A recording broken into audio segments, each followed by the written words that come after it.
Hello everyone, welcome back to my YouTube channel, Life Sciences by Dumiselani.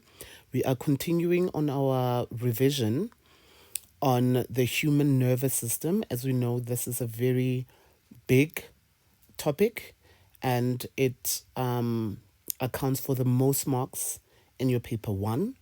On the previous video, we looked at accommodation, which is the change in the shape of the lens in order to see a clear image of an object that is far versus an object that is near.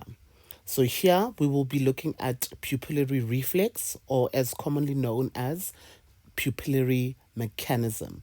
So do not be confused when you see the phrase pupillary reflex and pupillary mechanism. It means the same thing.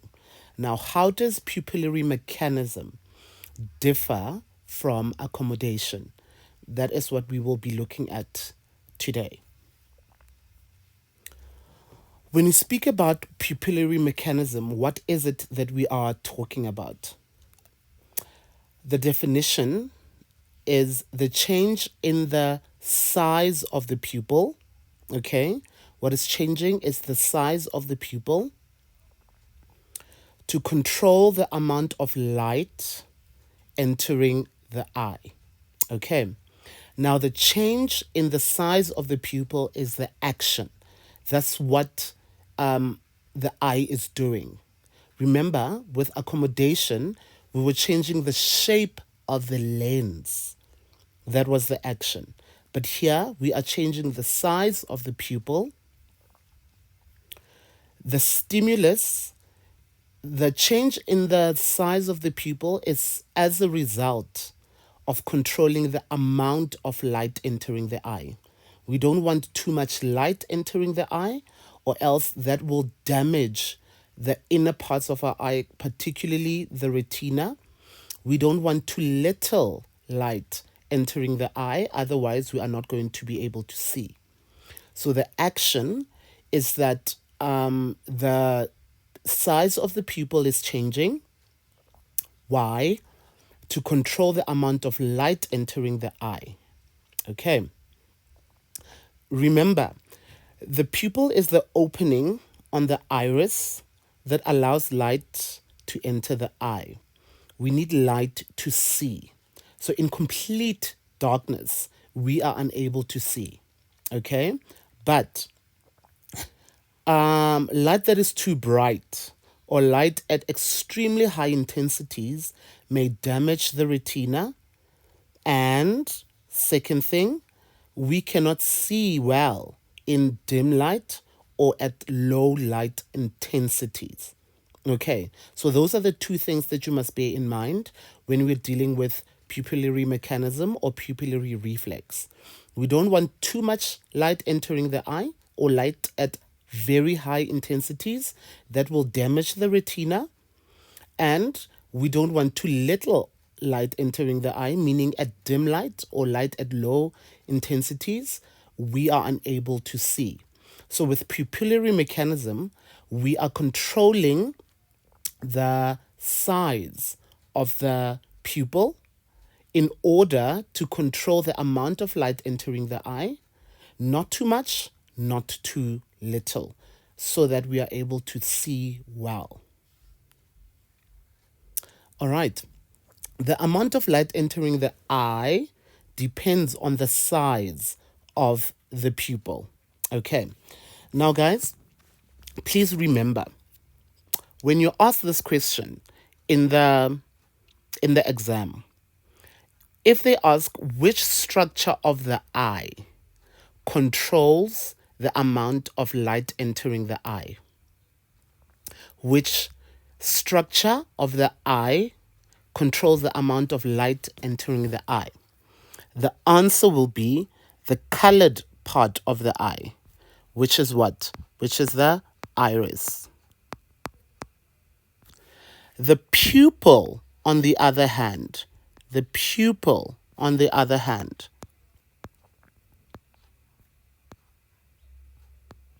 the pupil, on the other hand, is not a structure. The pupil is a void. A pupil is a hole that controls the amount of light entering the eye. It is a whole. It's not a physical structure. Okay. So please, when they ask you which structure of the eye or which part of the eye controls the amount of light entering the eye, the structure is the iris. Okay.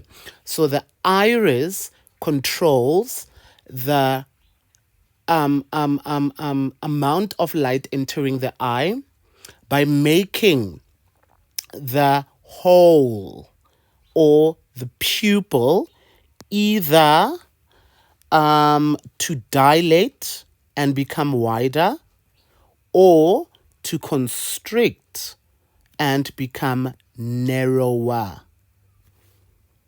Okay, now where do we start? Let's start with dim light. In dim light, dim light meaning there is less light intensity. Okay, there's less light intensity, like during the night time. During the nighttime, there is less light because why? Because the sun is not shining. The sun is not shining, so we have less natural light. However, we get light from the stars and we get light reflected from the moon. Yes, there is light, but the light is dim. So, to increase the amount of light entering the eye, the pupil will dilate and it will become wider. Okay, it must become wider for more light to enter the eye. All right, but in bright light, let's say for instance during the day. So here we have excess light.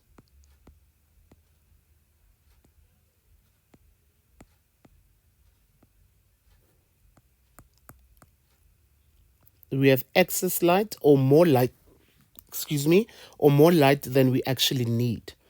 So in that case, when the light intensity is high, then the pupil will constrict or become narrower, as you can see on the picture, and then less light will enter the eye because we are avoiding too much light entering the eye and the retina being damaged.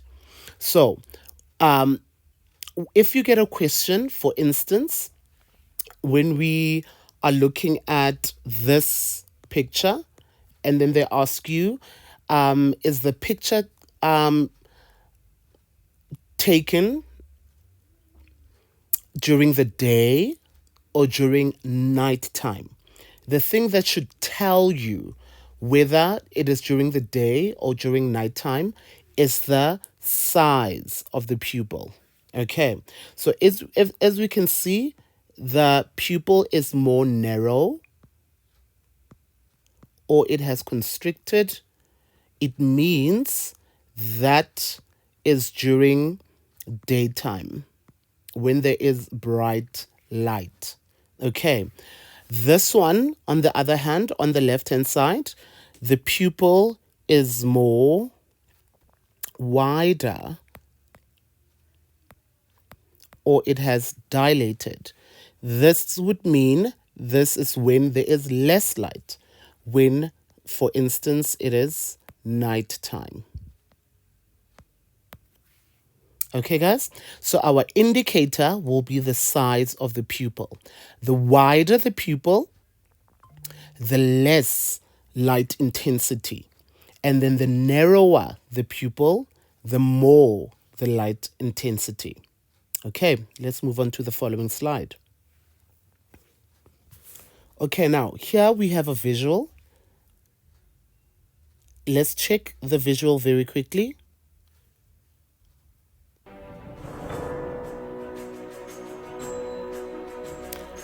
Pay attention to the pupil. It is wide. Check what's going to happen to it. As time goes on, it narrows and narrows and narrows and narrows. It's becoming more and more narrow. Let me just pause. So there is a contrast between the two. It means that at point A, for example, the light was bright. Okay? I mean, the light was dim. And why do we say that the light is dim? The light is dim because, as you can see, the pupil is wide. The pupil is wide. So this little girl was exposed to dim light. At point B, as time went on, what happened to the pupil? The pupil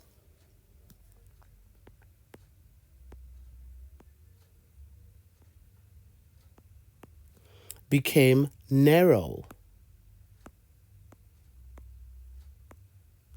Therefore, the girl was exposed to more bright light.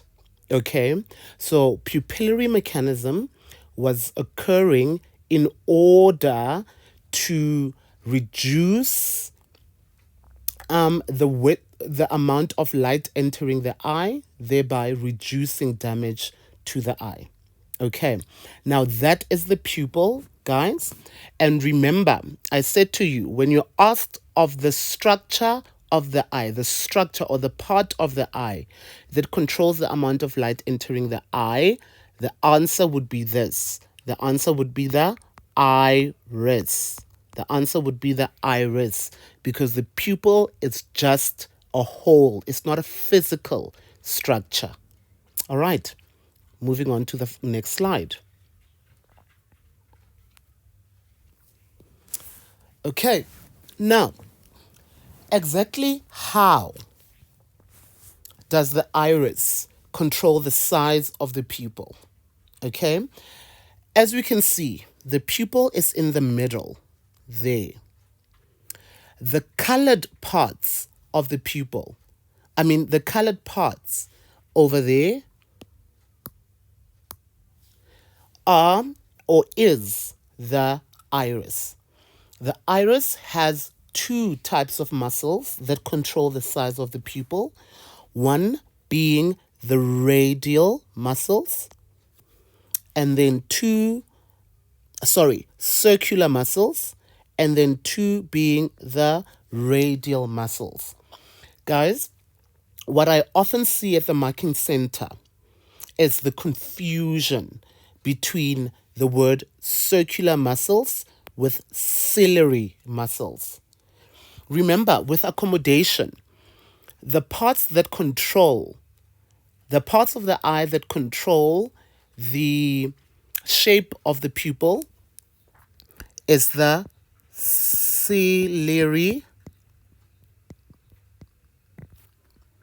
muscles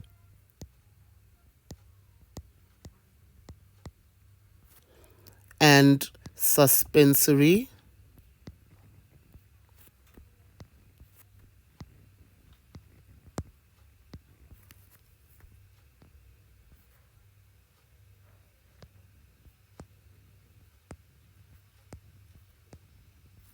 ligaments.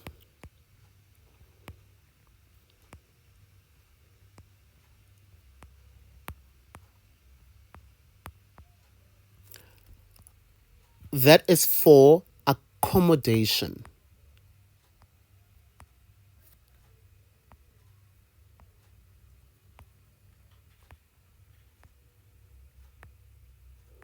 Not for pupillary mechanism.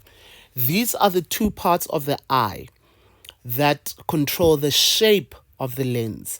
Do not confuse the word circular muscle with ciliary muscle.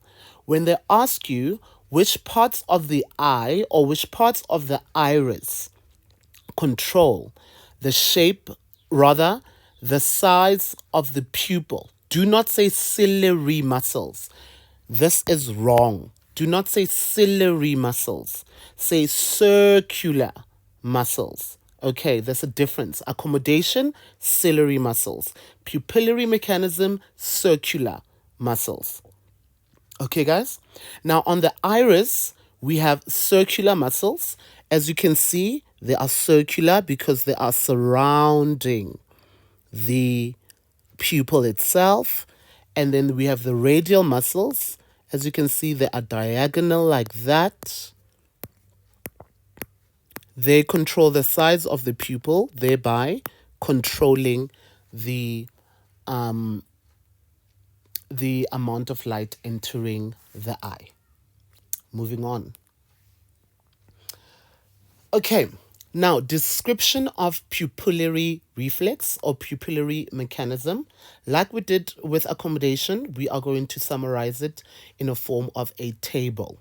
Okay, now we need to describe what happens to the circular muscles, guys, not ciliary muscles, circular muscles, radial muscles, the pupil itself, the size of the pupil, and the amount of light entering the eye in bright light and in dim light.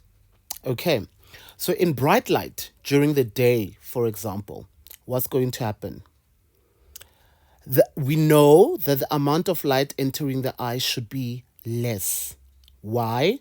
Because the pupil is smaller, or you can say that the pupil is constrict.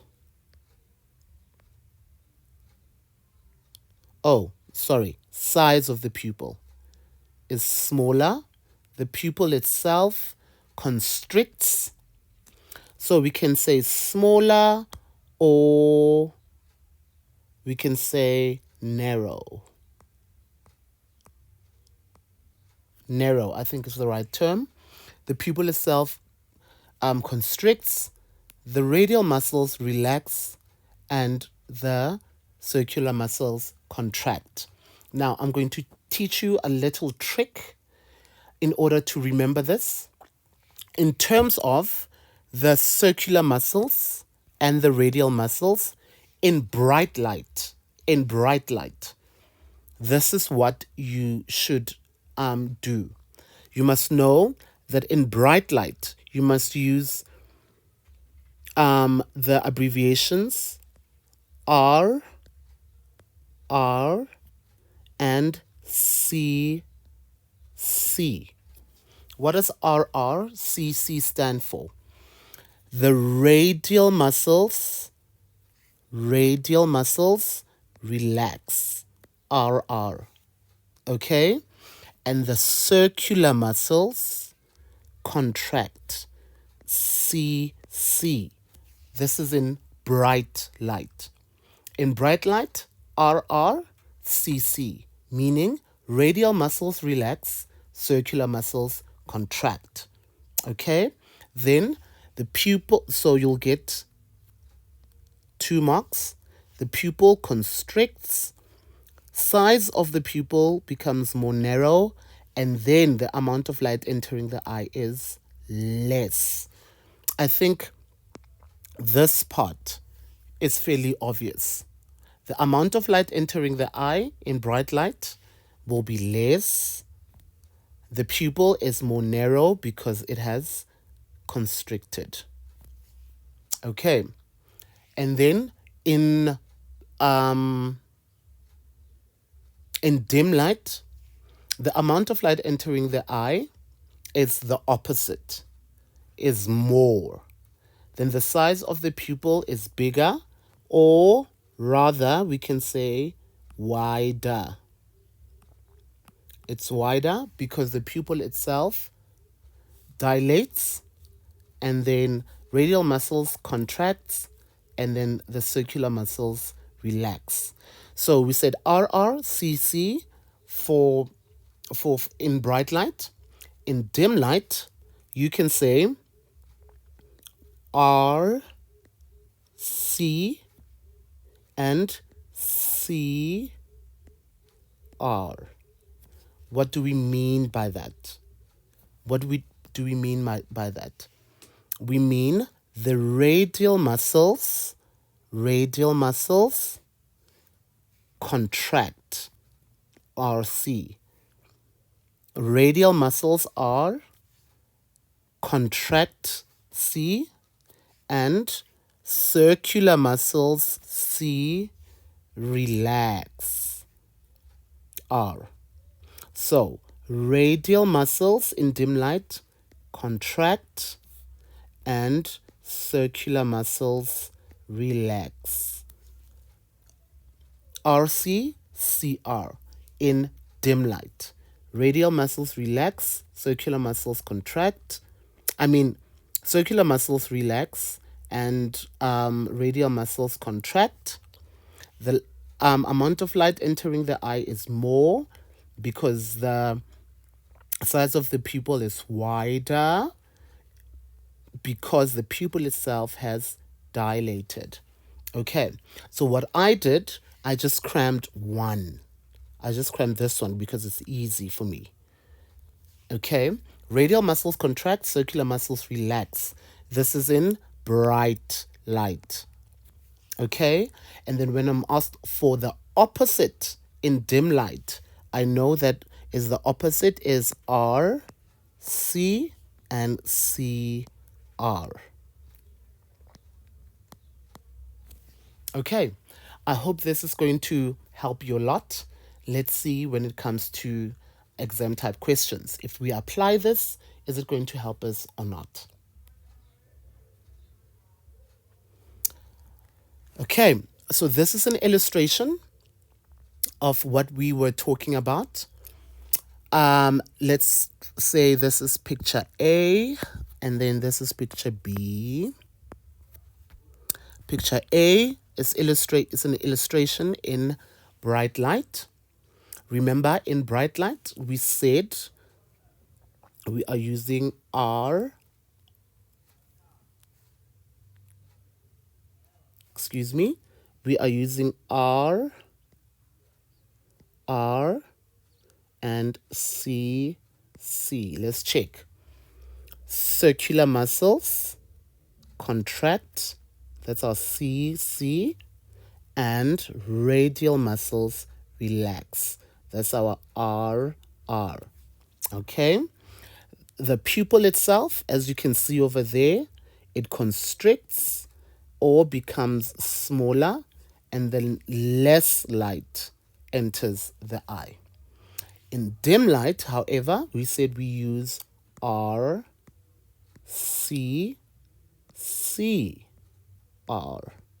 Let's check if that's the case.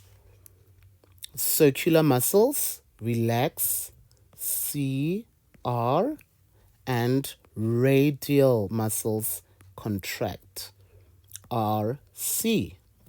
That is correct. The pupil itself dilates or enlarges, and then we know when the pupil is wider or larger, then more light will enter the eye. This is actually not difficult, guys. Let's apply this in examination type questions, I believe on the following slide. Okay. Now, the table below indicates changes in the diameter of the pupil. Diameter of the pupil of the human eye. Let us study the table. So here on the left-hand side, we have time in seconds, and then we have diameter in millimeters. After 5 seconds, or at 5 seconds, the diameter of the pupil was 6 millimeters. Okay, then 10, still 6, 15 seconds, still 6, 20 seconds, still 6 millimeters. But at 25 seconds, the diameter of the pupil became smaller or narrower. It became 4 millimeters. At 30, it decreased to 2 millimeters. So from at this period,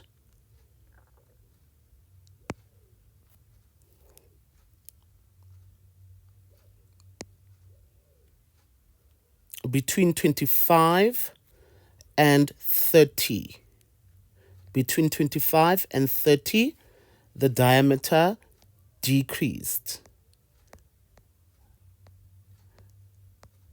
So the pupil became narrower, okay, or smaller. So when the pupil becomes narrower or smaller, remember, that is because it is decreasing the amount of light entering the eye. So we can conclude that between 25 and 30 seconds, the person was exposed to bright light.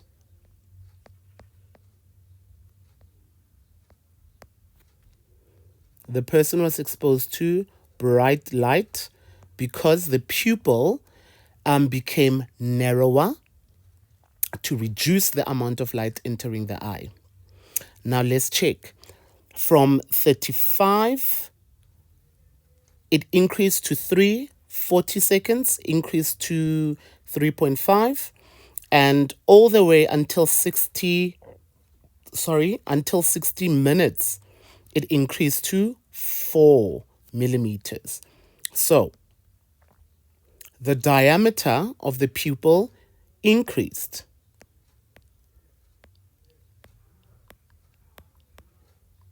The diameter of the pupil increased from where?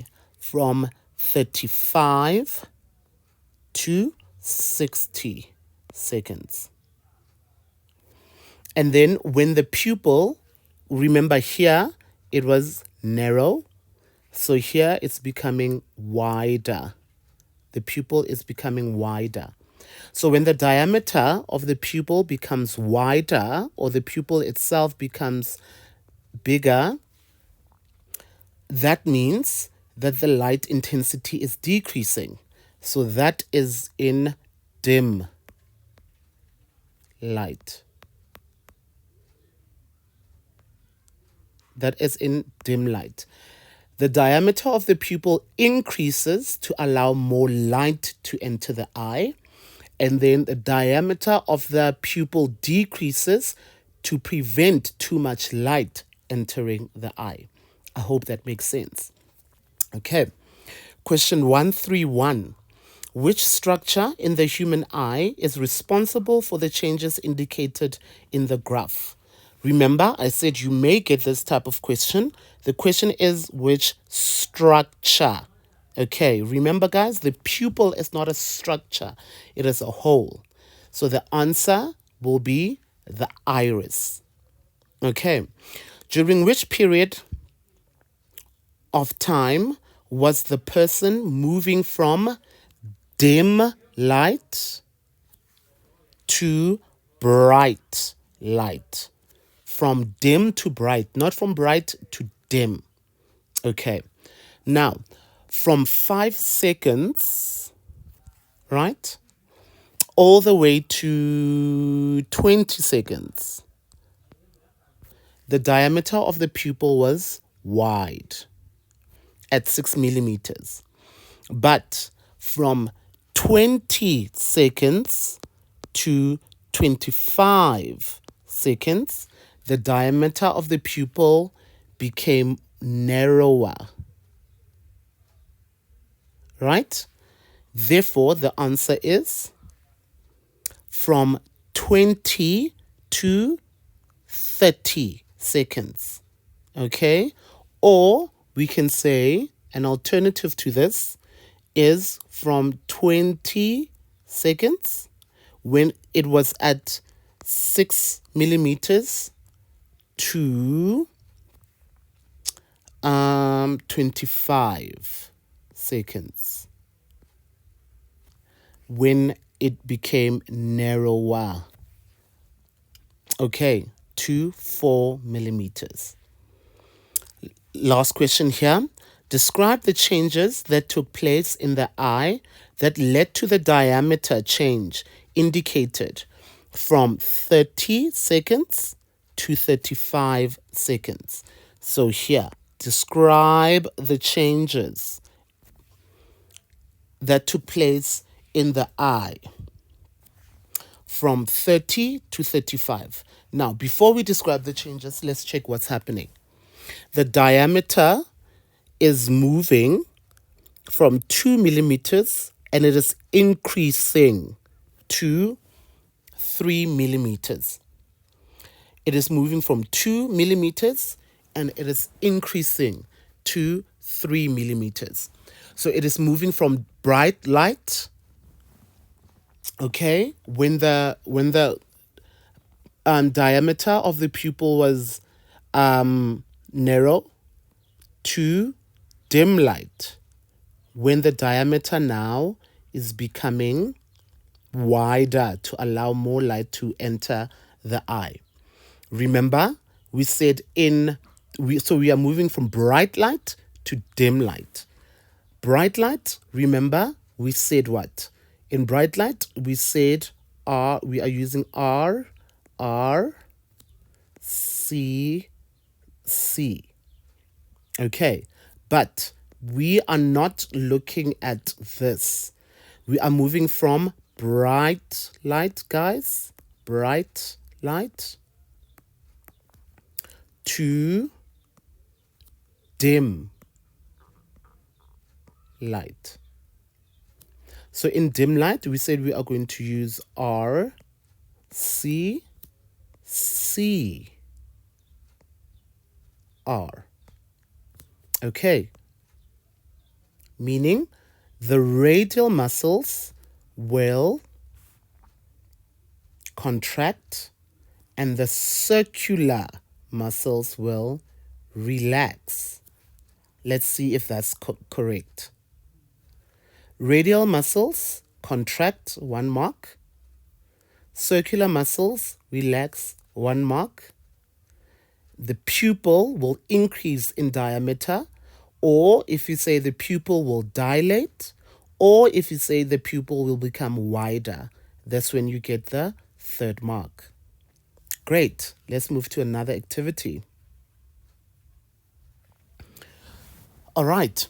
Now, the diagrams below show the human eye under different conditions. Let's check these conditions. We have diagram 1 and diagram 2. Diagram 1, what do we see? Here we see in diagram 1, we see a narrow,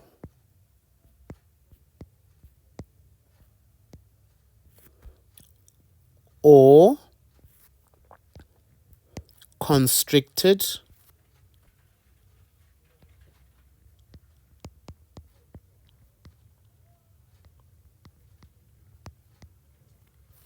pupil. That means that is during bright light. Okay, that's when we use R, C, C. In diagram 1, what do we see? Diagram 1, we see a wide or dilated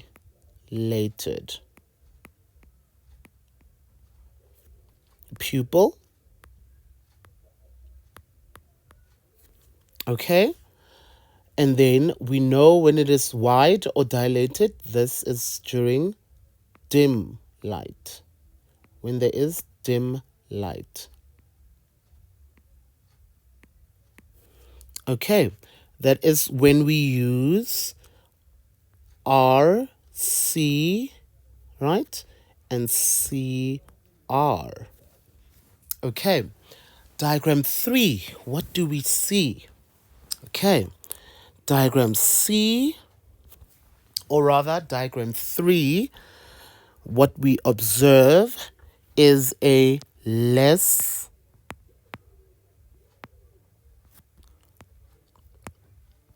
convex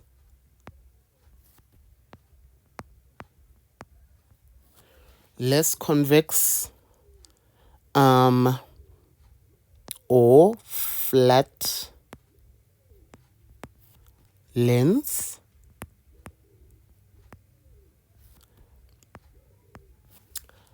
Okay, that a flat lens is for seeing a distant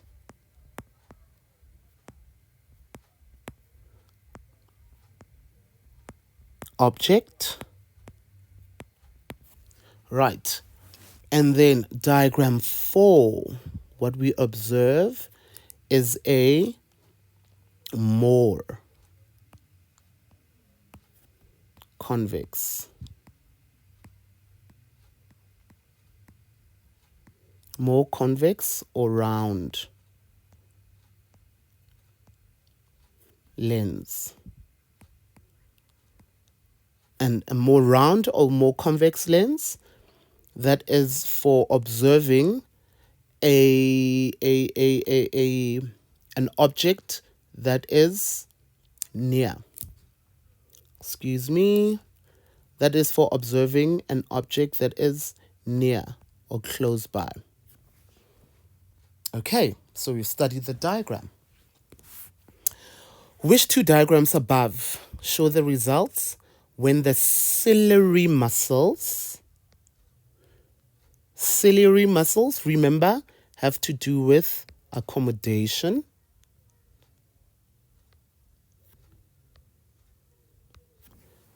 contract, and circular muscles of the iris relax. So circular muscles have to deal with what? Pupillary mechanism.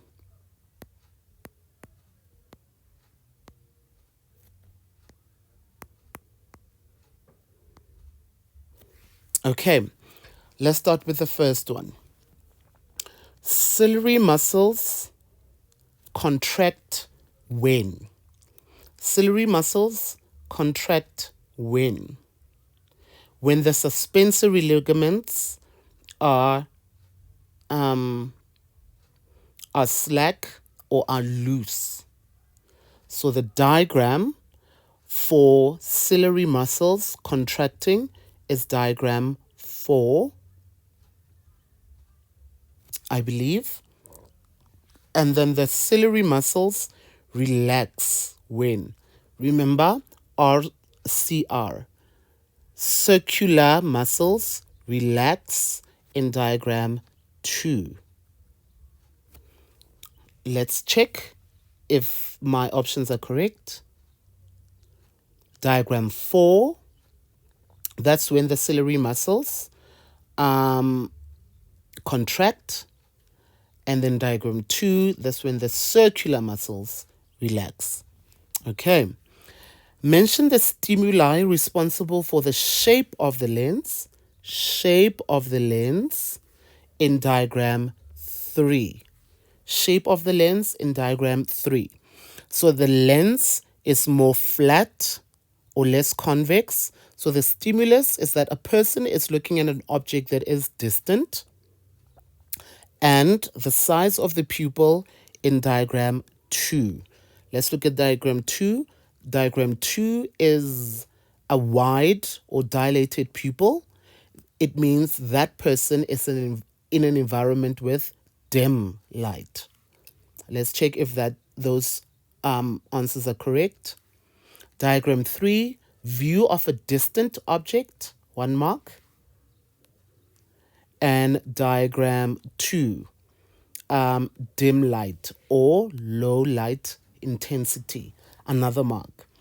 Guys, this activity is very important because it shows the difference between accommodation and pupillary mechanism. If you haven't checked my video on accommodation, please go back to the previous video. Check that video do the activities, look at the corrections, and then come back to this activity and do this activity over again. If you do not understand the difference between pupillary mechanism and accommodation, examiners love playing around with these two processes. Please make sure that you understand, you know what the action is: accommodation, change of the shape of the lens, and then pupillary mechanism, change in the size of the pupil. The stimulus in accommodation is view of an object that is far or near. So that is the distance of the object to the eye. And then in pupillary mechanism, it's light intensity, how bright or how dim light is. Okay. And then the reason for accommodation is for light to hit the retina or focus on the retina. And then the reason for, or the objective for pupillary mechanism is to control the amount of light entering the eye.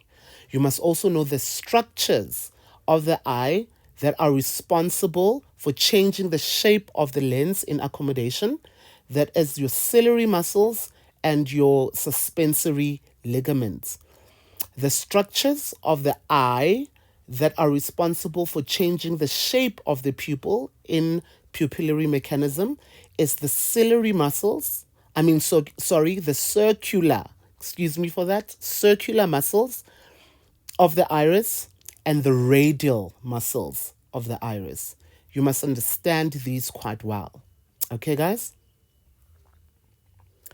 All right. I believe we've reached the last question here on this video. I hope this was an informative lesson as you are heading towards your exams. And the next video will be on, is it the ear? But I've already posted the video on the ear. Please check it out, where we do a revision of the structures of the ear, hearing, as well as hearing as well as balance, and we look at exam type questions there for revision for your prelim exams. With that being said, take care, good luck, and I'll see you on the next video. Bye bye.